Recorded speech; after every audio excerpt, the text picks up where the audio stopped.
Gözaltı problemleriniz varsa, kırışıklıklar, morluklar ya da göz altlarınız şiş duruyorsa, göz kapaklarınız şiş duruyorsa bu tarifle kolayca kurtulabilirsiniz ve doğal ürünler, sevdiğimiz ürünler, ekonomik ürünler birleşecek, çok kısa sürede çok güzel sonuçlar elde edeceğiz. Hadi buyurun tarife başlayalım. 1 tatlı kaşığı dolusu Türk kahvesini kabın içerisine aldım. Üzerine gül suyu ilavesi yapacağım. Mümkünse doğal güzel bir gül suyuyla tarifi hazırlayın. Etki çok daha fazla olacaktır. Gül suyu özellikle gözenek sıkılaştırmada, cildi temizlemede, ferahlatmada, ölü deriyi atmada çok güzel etkili ürünlerden birisi. Tek başına gül suyuyla da cildinizi temizleyebilirsiniz. Günlük bakımı içerisine ekleyebileceğiniz doğal ekonomik ürünlerden bir tanesi. 1 tatlı kaşığı Türk kahvesinin üzerine yaklaşık 3 tatlı kaşığı dolusu gül suyu ilavesiyle karışım istenilen kıvama gelmiş oluyor. Bu karışımı göz altına uygulayacağız ya, o yüzden böyle ovalayarak, sürterek uygulama yapmayacağız arkadaşlar. Derseniz ki ben tüm yüzüme kullanmak istiyorum, İşte o zaman ovalayarak tüm yüzümüze sürebilir, ölü deriyi cildimizden rahatlıkla atabilir, alttan daha taze, güzel derinin, dokunun çıkmasını sağlayabiliriz. Ama biz göz altına süreceğimiz için uygulamayı bastırarak, ovalayarak değil de nazik hareketlerle yapacağız arkadaşlar. Buna dikkat edelim, baştan söyleyeyim. Şimdi Türk kahvesiyle gül suyu birleşti. Sadece bu ikili bile gözaltı morlukları, şişlikleri için oldukça etkili arkadaşlar, ama biz bunu daha etkili hale getireceğiz. Birkaç ekleme daha yapacağız. Aloe vera jel özellikle göz altındaki kırışıklıkları gidermede, onları sıkılaştırmada, hasarlı dokuyu iyileştirmede çok etkili ürünlerden bir tanesi. İsterseniz hazır jellerden kullanın, isterseniz aloe vera bitkisinden çıkartacağınız jeli kullanın. İkisi de olur, hatta doğal olanı kullanırsanız çok daha şahane olur arkadaşlar. 2 tatlı kaşığı dolusu da aloe vera jel ekledim.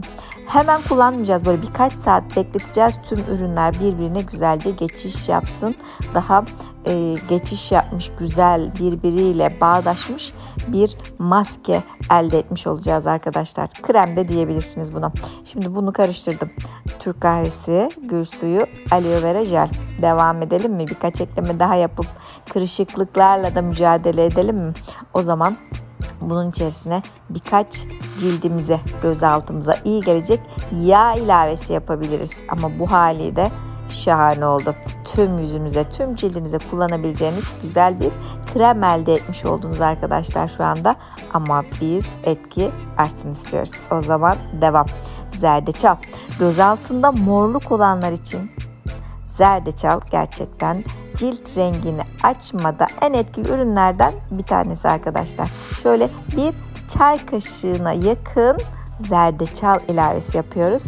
Kurkumin adlı madde cilt rengini açmada, o pigmentasyon problemini, renk dengesizliğini gidermede en etkili ürünlerden bir tanesi. Sarılık da kalmıyor, çünkü daha sonrasında bunu öyle güzel temizleyeceğiz ki göz altınızda kahvenin bıraktığı renk ya da zerdeçalın bıraktığı sarı renk kalmayacak. O yüzden gönül rahatlığıyla maskeyi, kremi yapmaya devam edebilirsiniz. Güzelce karıştırdık şimdi bunu. Bu arada dilediğiniz sıklıkta kullanabilirsiniz. 2 güne bir mutlaka her akşam temiz cildinize uygularsanız göz altınızın nasıl hızla iyileştiğini, aydınlandığını, kırışıklıkların ve morlukların gittiğini görürsünüz. Şimdi bende bir at kestanesi yağı var, bir de E vitamini var. Şimdi bu ikisi de kırışıklıklarla mücadelede harika ürünler. Ben bu sefer at kestanesi yağı ekleyeceğim. Çünkü az önce eklediğim ürünler özellikle morlukları, şişliği gidermede etkiliydi. Ama at kestanesi yağı göz altındaki kırışıklıklarla mücadele eden en güzel yağlardan bir tanesi. 1 çay kaşığı dolusu da at kestanesi yağından ekliyorum. Eğer yoksa at kestanesi yağı, üzüm çekirdeği yağı çok güzel olur. Nar çekirdeği yağı çok güzel olur. Kantaron yağı çok güzel olur. Bunlar yok diyorsanız, daha bulunabilir, uygun fiyatlı, mutfağımda olan ürünlerden birini söyle diyorsanız, sızma zeytinyağı da çok güzel olacak arkadaşlar. Ama bence bu tarife en iyi giden, etkiyi maksimum düzeye çıkartan at kestanesi yağı. Yoksa hemen edinin arkadaşlar. Aktarlardan, güzellik ürünleri satan mağazalardan ya da online satış yapan sitelerden edinebilirsiniz at kestanesini yağı. Şimdi bunu bitmiş bir cam krem kabına aktardım ki muhafaza daha fazla olabilsin. Buzdolabında rahatlıkla saklayabileyim. Ben kesinlikle bu maskeyi, bu kremi buzdolabında saklıyorum. Çıkartıyorum, soğuk soğuk göz altlarına uyguluyorum. Böyle tıpışlayarak böyle biraz sürüyorum. Çok bastırmıyorum göz altına uygulama yaptığımız için. Bolca sürüyorum. Oraları bir güzel yesin istiyorum soğuk soğuk. Cildim emsin istiyorum. Oradaki morluklar, kırışıklıklar, şişlik gitsin istiyorum. Çünkü kahve kullandık. Biz harika bir kahve kremi yaptık. Özellikle içerisindeki kafein morlukları gidermede, şişliği almada çok etkili. Yaklaşık 10 dakika beklettim. Sonra bir güzel yıkadım. Bakın yıkadıktan sonra işlem bitmiyor. Birkaç damla, sadece bir damla E vitamini, bir damla da gül suyunu dökün. Bu ikiliyi karıştırın. Yani yapabileceğiniz en güzel nemlendiricilerden, en güzel kırışıklık açan ürünlerden birisi. E vitamini ve gül suyunu aynı ölçülerde karıştırıp oralara bir güzel masaj yaparak uygulama yapmak olacak arkadaşlar. Yani bu kahveli kremi sürdük, cildimizden çıkarttık, temizledik. Dilerseniz süt pamuk yardımıyla çıkartabilirsiniz. Dilerseniz böyle gül suyuyla ya da maden suyuyla çıkartabilirsiniz. Sonrasında da E vitamini gül suyu karışımıyla çok güzel nemlendirdik. Şimdi gelsin bu güzel kahve kremi yüzümüze, göz altımıza nasıl uygulanıyor. Dediğim gibi tüm yüzünüze de kullanabilirsiniz. Ama bizim bugünkü amacımız göz altındaki morluklar ve kırışıklıklar ya.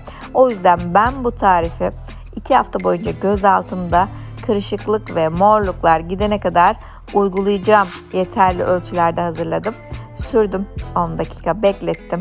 Sonra yıkadım ve güzel cildime, göz altıma iyi gelen kremlerden biriyle de nemlendirme yapıyorum. Kırışıklıkları açıyorum.